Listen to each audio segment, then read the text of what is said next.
Chubstep. Jrad. Cacao. Creating the oil of judgment. Steed. Chubstep. Ladies and gentlemen, I give you the king of the jungle. You think I will look like a stalker? You know, you remind me of my kids. Oh, you got kids, Maniac? Nah, not anymore. What does that mean? Okay, all right. We got a problem. I don't know. What is he talking about with his kids? Mr. Gorbachev, tear down this wall.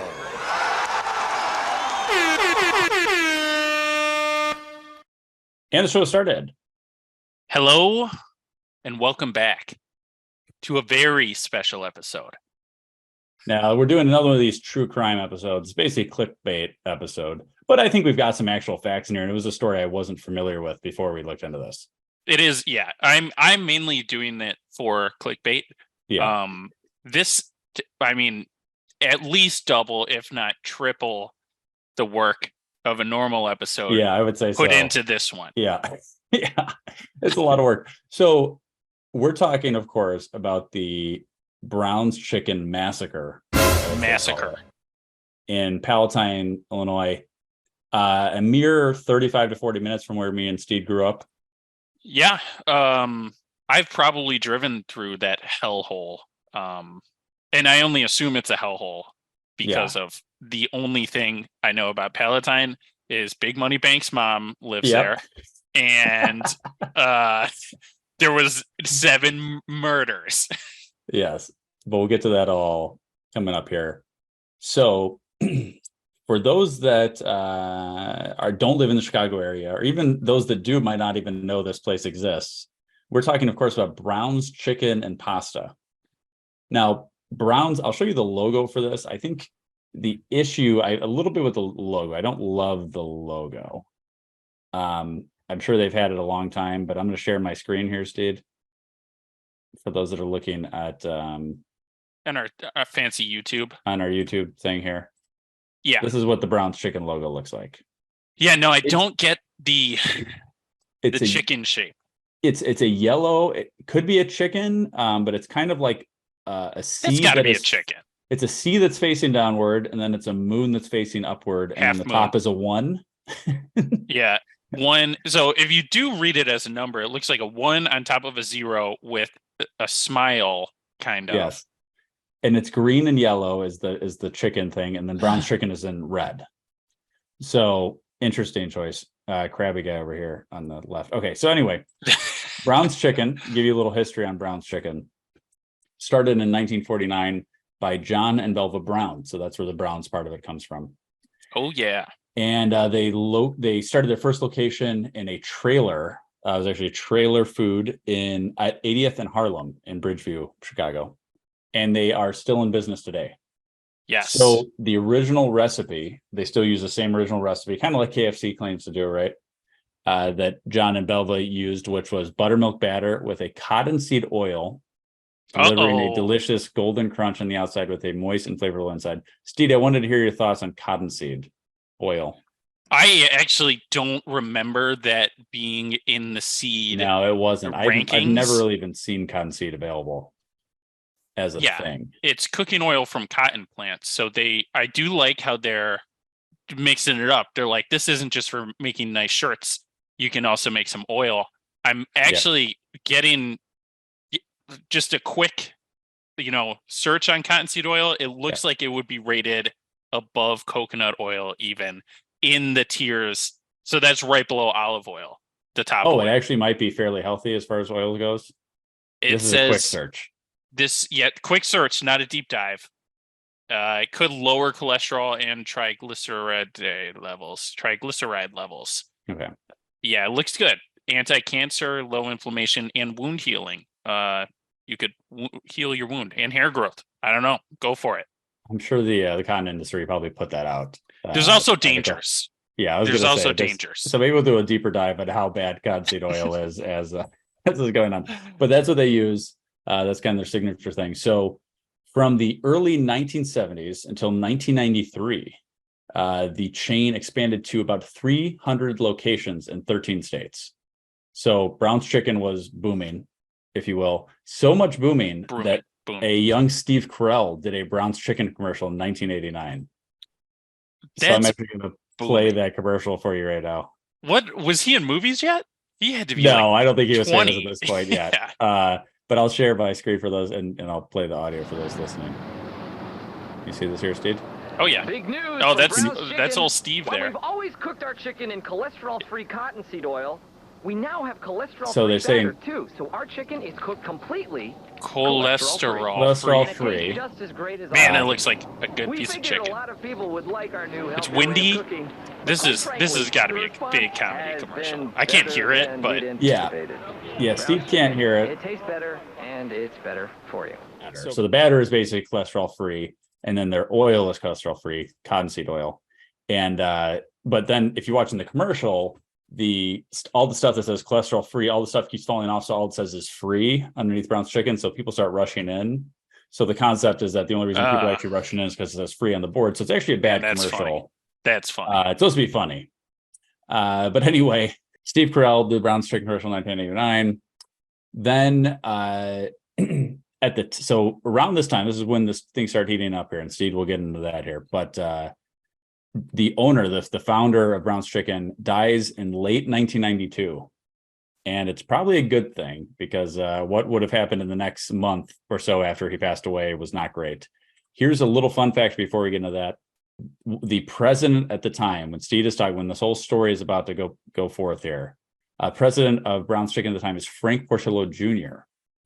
Frank Portillo Jr. is the brother and also one of the original founders of Portillo's, which is a big chain. Now it's becoming nationwide, publicly traded. Started in the Chicago area. Chicago famous. Famous fast food place. So Frank Portillo Jr. at one point owned part of regular Portillo's. Dick Portillo bought him out. Frank Portillo ended up investing and going into Brown's Chicken. Man, he got screwed. And he was the president on January 8th, 1993, when a lot of shit went down. Steve. A lot of shit went down. Yes. So Brown's Chicken, Palatine. So two buddies, I think they were like 19 and 20 at the time. They went to high school together in Palatine. One of them, a former employee of this Brown's Chicken restaurant. So he's familiar. That was Juan Luna. Not the Filipino painter, master painter, and artist and sculptor that murdered his wife and his wife's mother.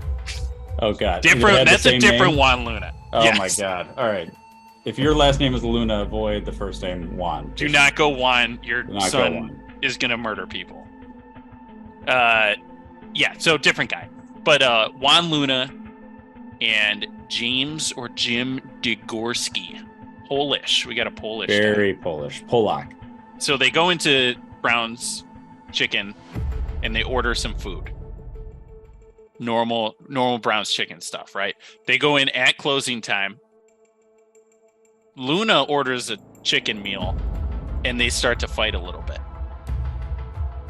Degorski doesn't think he should have got the chicken meal. He's going to get greasy fingers and leave fingerprints everywhere. Why does that matter? Because they're planning a murder. So these two men finish eating their chicken. Then they both put latex gloves on under their table to avoid suspicion. So they'd planned this out.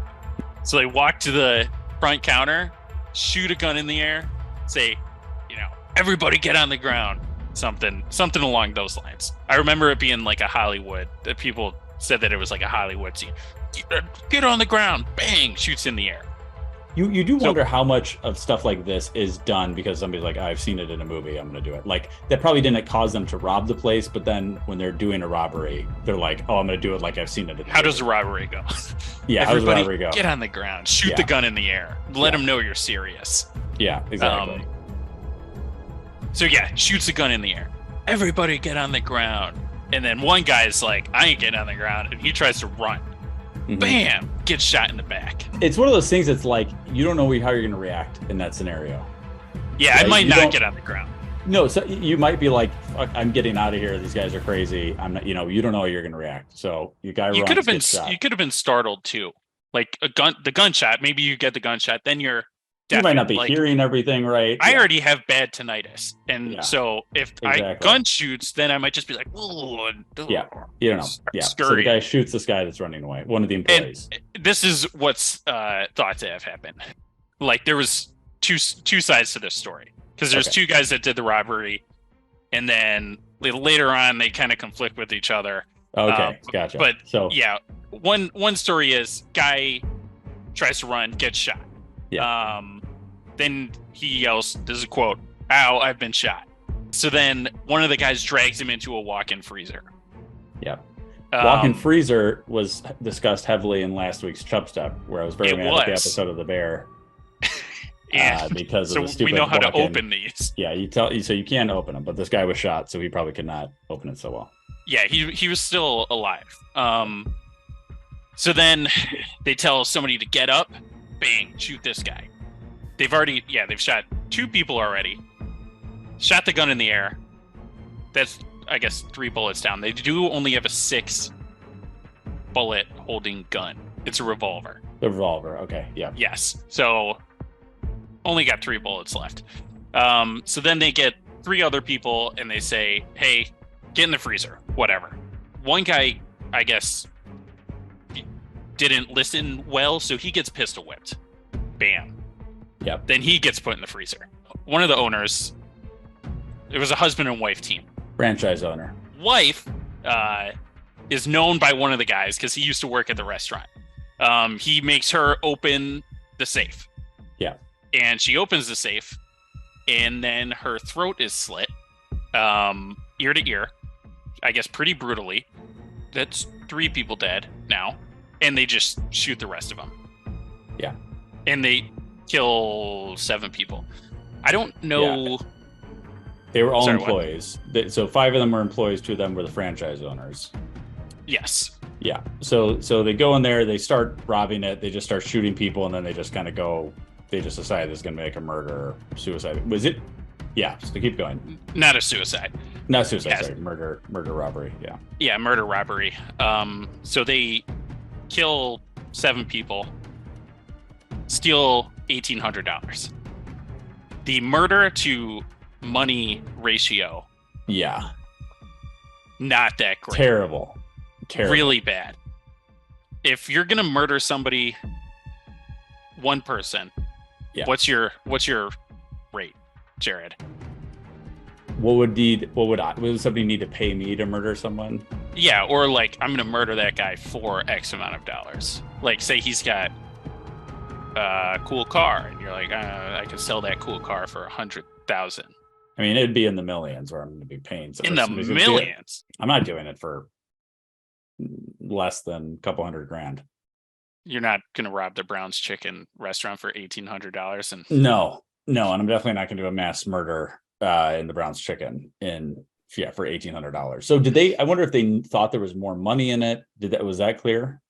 No, but I mean the one guy had worked at that exact restaurant. Yeah, so you think he'd have a rough idea of how much money is exchanged there a day?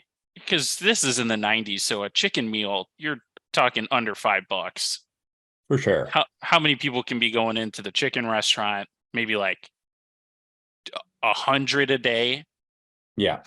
So I think they're even lucky. I was surprised. I thought it would be less money actually. Yeah. I would do it for $50,000. By the way. Okay, that's your rate. I would murder somebody as long as it's not high profile. Okay, low profile. So if anybody's looking, you'd have to know they're a piece of shit too. Okay. I got a 99% on the psychopath test. Yeah, good point. Remember? Yeah, good point. Good point. They go in. They obviously the shooting people. Reports get called. The police come in and and the guys that did this murder robbery are not in there, and they find all the bodies, the bodies that are in the fridge. Yeah, I think it took them like 5 hours because they had the only reason they went there is because people were like, hey, my son didn't come home from work, hey, my wife didn't come home from work, and they got like a bunch of calls, and they were like, all right, let's go check out Brown's Chicken. And they went with one of the kids' dads because there was two of the people were like 16. They were Michael Castro is one of the kids that was killed. He was 16. I think it was his dad that was at the restaurant, and the cop like immediately was like, all right, stay outside. Like when he got to a restaurant, he's like, okay, something they could tell right away. Right here. January 1993, this happens at night right before close. Like Steed said, they kind of find out the next day or hours later, and nobody knows who did this. So it's crazy. They have 100 people at one point working on this. All dead ends. They are, it's a cold case for 9 years. So this in the Chicago suburbs, 7 people get killed. A cold case. Everybody's like, what the hell? How did this happen? Yeah, it's insane. Like one person getting killed. You can see like a random 7 at once. You're like, what? Who does that? It's like a total psycho move. Exactly. So what happened here is that 2 things kind of happened around the same time. So about after 9 years, it's kind of weird how this kind of happened at the same time. But so after 9 years, former girlfriend of James Degorski, she came to police and basically implicated her former boyfriend. So pretty much these guys, they left like very little evidence. One key piece, actually kind of 2 key pieces, because the greasy chicken fingerprint eventually would be a match. I didn't hear that part. He did leave a greasy. The one guy was pissed. He's like, stop eating damn chicken. We're about to do this big murder robbery.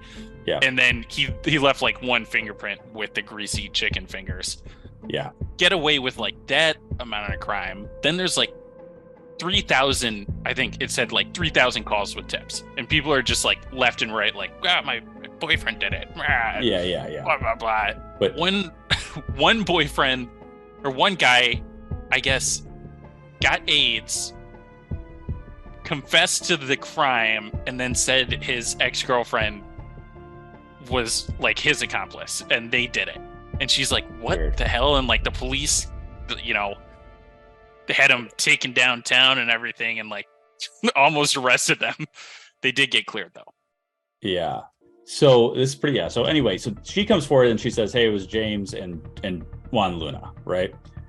And so as that's going on, the technology is finally available where the DNA is matched from one little piece of chicken that was left at the restaurant. Now, somebody very smart in the Palatine police force decided to freeze like the chicken that was 9 years. Yes. So they kept it frozen, and then, like I said, luckily nobody saw it in the fridge and was like, I'm gonna eat that, or something like that.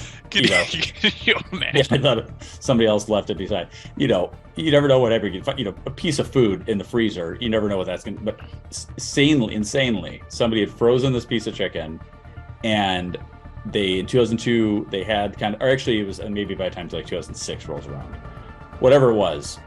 Here's the actual quote from Palatine police officer Brian Opitz. Ultimately, the chicken is what saved us in terms of, we had foresight to freeze that.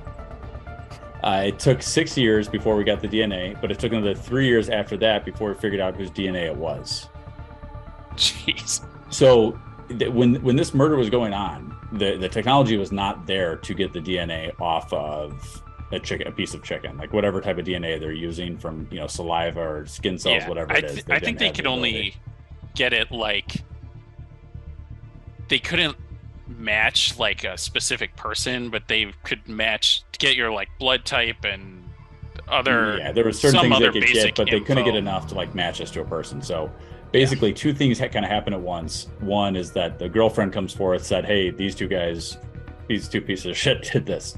And then at the same time, they're like, hey, this chicken just matches the exact same thing that the girlfriend is saying. Yep. Which is pretty crazy. So those guys get thrown in jail. I think it wasn't until a couple years. They're in jail 2002 when they get, but I don't think they actually got the trial. Didn't happen until a couple years later. Yeah, the trial was in like 06, 07. And yeah, but they were in jail that whole time. Yeah, they just didn't get the trial until later. And Juan confessed to the whole thing. Yeah, and then pled innocent. Oh, or not guilty. That makes sense. So he does this like big 45-minute confession where he confesses to the whole thing, and then like right after that, he's, oh, you know what? I'm not guilty. Yeah. The other guy pled not guilty, Degorski. Yeah. He pled guilty the whole time, and he actually he tried to like get retried. He said there wasn't enough evidence because they only had wine. He was the guy that was pissed about the chicken dinner. Yeah, I see. Which led to their downfall. Yeah. But it was Degorski's girlfriend that told the cops. I see. And they confessed within, or they didn't confess, but they told that girl and a different girl within hours of the crime. And they said, and obviously they told the girlfriends that they would kill them if they ever said anything. You gotta. Yeah. So they said that to them. Exactly. I mean, that's what you'd figure you'd tell everybody, but it's like insane to do this, obviously began with, then insane to tell somebody. You're like, what do you literally right? One girl said, her name was Eileen. She said Degorski, like right after the crime, Juan, Eileen, and Degorski, they all just go smoke some weed together. And then Eileen, she's driving Degorski home. And then he's like, go to the Brown's Chicken. And they went back to the Brown's Chicken. The scene of the crime? Oh, yeah, the scene of the crime. There's cops everywhere. And he's like, yeah, I did that shit. Oh, my God. Yeah. It's so ridiculous. So these guys, not good, get thrown in jail. Here's a little crazy thing that happens here. I don't know if you saw this. So in 2002, when he gets arrested, Jim Degorski, he gets beat up by police. I don't know if it was in jail or on his way to jail, whatever it was. The police just beat the shit out of him. Yeah, I did see that. Yeah, to the point where he needed reconstructive surgery on his face and then get like 2 plates put in. Yeah. So in 2014, so this Jim Degorski ends up like suing the state or whatever, suing the cops. Yeah. And in 2014, he gets awarded $451,000. He must have got beat up so bad. He got so bad. And I heard an interview with the daughters of the murdered franchise owners. So their daughters were pretty obviously devastating for all the families. But the daughters were very outspoken because it was both their parents were killed in this thing, right? And it was their Brown's Chicken. So yeah, they interviewed the girl when that whole settlement thing went through, the daughters, and they said that in the case, the jury was not told that Jim killed 7 people. They weren't allowed to say that. Yeah. Like it was one of those like not pertinent things, only that he had been convicted of a felon. I think they did say he was a convicted murderer. Yeah, but they can't say. But it was not, they didn't say, hey, he murdered, it was like a mass killing, right? Yeah. They weren't able to get the story of why this guy was in jail is the point. Yeah. And so the jury awarded this, and obviously, the police overreach here. They shouldn't beat guys up. Yeah, but this guy, piece of shit. And again, it's a really hard. It's hard to feel bad for this guy when in the 451,000. Now, luckily, he's never really going to see that money because he's going to be in jail. He's on life without the possibility of parole. Yeah, and the jail. So the Department of Corrections is actually trying to take, or I guess they were trying to take that money and put it towards the cost of keeping him imprisoned. Yes, they do that, and they were also trying to split it up between the families of the survivors, so, which I think they for sure should do. The guard that beat him up, he got acquitted in his criminal trial. Yeah. So he wasn't criminally charged. Yeah. But he did lose the lawsuit. But I guess like in his criminal trial, there was just some like the jurors were like, "No, fuck that guy." Exactly. I mean, that's exactly, and that's what I would be like too. I'd be like, okay, don't do that, but also fuck that guy. Yeah, exactly. There's some So- guys you can beat up. So obviously, like we said, this is insane, terrible for the families and all that stuff. It also really affected Brown's Chicken. So just in general. Oh yeah. So this is crazy. So like I said, as I said before we started here, it was growing exponentially between the 70s and 1993. So, it had expanded to 300 locations in 13 states. In the 2 consecutive years following the killings, 30% decrease in sales, to the point where they filed for bankruptcy in 2009, and then they were bought in 2010 for $585,000. Somebody bought the whole, That sounds like a good deal. to buy all those things for $585,000. It depends if they're losing money, it's not a good deal, right? But if they're making, if they're filing for bankruptcy, it means they're losing money. So if somebody feels like they can turn it around, it's a good deal. If not, it's bad. So here's some things that to the point now where there's only 21 stores left, and they're all in the Chicagoland area. So they went from 313 states to 21 today in one state. Damn. It could just be that their chicken's not that good. There could be a thing. I did read some reviews, and it seemed like very mixed reviews from people. Like some people's like, this, I grew up on this, I love Brown's Chicken, and some people are like, this is too greasy. All fast food. All fried chicken. Yeah, I mean, yeah, it's always gonna be greasy. all fried chicken. I mean, yeah. Yeah. So one of the things, Tony Portillo, one of the Portillo family that ended up being president in 2006, they said they wanted to change the name after the killings when they noticed the sales started declining and stuff like that. But Frank Portillo Jr. decided against it, just out of respect for John Brown. But they said later they regretted it. They said that they should have rebranded because people just associated. I mean, if you Google Brown's Chicken right now, one of the main things that comes up is Brown's Chicken Massacre, and that's not what you want to happen when you're Googling a fast food restaurant, right? Yeah. That building ended up getting torn down for good reason. They we're not going to do this here anymore. They rebuilt a building that's now a Chase Bank, but on the same location. Makes sense. But they still do have a Brown's Chicken in Palatine. It's just at a different location. And the guy said, even to this day, like almost every day, he gets somebody that comes in and says, "Is this the place where the murder happened?" Jeez. Which is great because they just can't, people just always associate it with this thing. Yeah, it's crazy. It's one of those things that was close to home. It was a little bit, we were too young when it happened. So it's gone. But I mean, the fact that have you ever had Brown's Chicken, Steed? No, I haven't. So before it, knowing about this murder, I just associated it with not as good as KFC chicken. But I was making that assumption. I've always had this reputation where it's this crappy, dirty Brown's Chicken. To me, I felt like that too, because to me, it's just kind of a crappy logo. We had one in St. Charles. Yeah. We had one where we grew up. My old roommate would go to Brown's Chicken. There's one in Geneva. Yeah. And we lived in Geneva, and he would just come back with Brown's Chicken. I'm like, you got Brown's Chicken? What's wrong with you? There's other chicken options.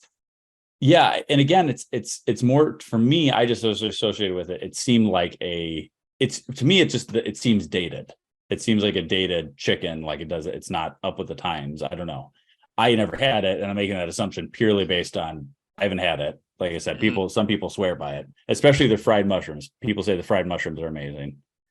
Their slogan is, "It tastes better."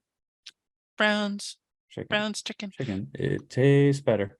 So I had Jones Barbecue and Foot Massage stuck in my head the whole time because for some reason I thought it was Brown's Barbecue and Foot Massage. Brown's Barbecue and Foot Massage. It's not and that was stuck in my head for the past 3 days. Yeah. So looking at their menu now, they have a lot of chicken. They have obviously all their classic chicken recipes, and then they have a lot of sandwiches, pulled pork, meatball, Italian beef, so a lot of Italian things, a lot of pastas. They've got weird combo, weird combos of stuff, and then then they've got a Captain Jack's seafood, which is shrimp, cod, perch, all that kind of stuff. So I'm not really sure Here's the menu for those looking at YouTube. So it's an interesting thing. Hot roast, carved turkey. They've wild. expanded their menu. They're trying to expand past just the chicken, but I'm willing to give Brown's Chicken a shot. I do feel bad that they talked about not only just the fact the families are murdered, there was a lot of franchise owners that, bought into the business. They got screwed out of this. That also, their business was affected. Their lives were affected too, all because of these kind of shitty guys that decided to go in and shoot up the place and rob it for $1,800. Like, they only didn't just affect those people that were there. They affected all the livelihoods of hundreds of people, that worked at the different locations. So, yeah. And it's weird that these guys do this mass murder for $1,800. Yeah. And then they just don't do it again next week. They're just like, okay. Yeah, that was fun. You're right, Steve. It's like 9 years they're not committing other crimes and they don't get caught again. It doesn't seem like a one-time thing that these guys would. So it's a very weird. Maybe scenario. they didn't like it because they did say they just wanted to see what it was going to be like. And then maybe they were like, I didn't like that one. Did you like that, Jim? No. I did not enjoy that. Yeah, but I don't know if they're super remorseful if they didn't confess. The fact that they didn't confess at any point. Well, yeah, but they didn't keep doing it. So credit to them. Credit to them there. Okay, yeah, we'll give them that one thing, which is they didn't keep doing it, to our knowledge, right? They never confessed anything. Yeah. But anyway, Brown's Chicken murder. Bad news. Bad news bears. Remember, if you're gonna do a murder, don't eat at the murder scene. Yeah. Directly before the murder. Maybe if the day before, fine. They'll take the trash out. Not according to these Brown's Chicken reviews I've been reading, but it would at least be in the bottom of the trash. Yeah. Not right at the top. And also the main point would just be not to murder. Don't murder for $1,800. Yeah.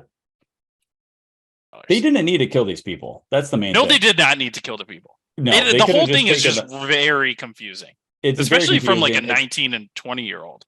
Yeah. Because it was clear the lady, they would just give them the money. They didn't really care. They would just give them the money. Or you just shoot one guy. I shoot somebody in the leg or in the foot or something. That, Yeah. I think they could have gotten away with, they could have done this. If they were doing this for the money, they could have done this a lot easier. Yeah, I don't think it was about the money at all. Yeah, really. Because you go in and you just sit down and eat dinner. Everybody can see you. You worked at the restaurant, so people know exactly who you are. You're clearly going in there and planning on killing everybody. Yeah, psycho guys. Well, there we go. Wrap up the show there. That was our second take on true crime, Brown's Chicken murder. We'll go back to regular episodes next week, a little more lighthearted stuff. Yeah. Well, I think we went murder cult a few weeks ago. Yeah. Now we've had this. Maybe we'll do another. We'll do Steed Science. Yeah, maybe some nice Steed Science. How to dissolve bodies in acid, Steed. Yeah, lie and all that kind of stuff. Yeah, perfect. Okay. Thank you guys for listening. Thank you for the change of pace. We're mixing it up. You got any other ideas for Chubstep? Send them our way. Chubstep.podcast@gmail.com. Check us out on YouTube if you want to do that. The show has ended. Be gone. Now you know you got to go. Peace. This is Yasin.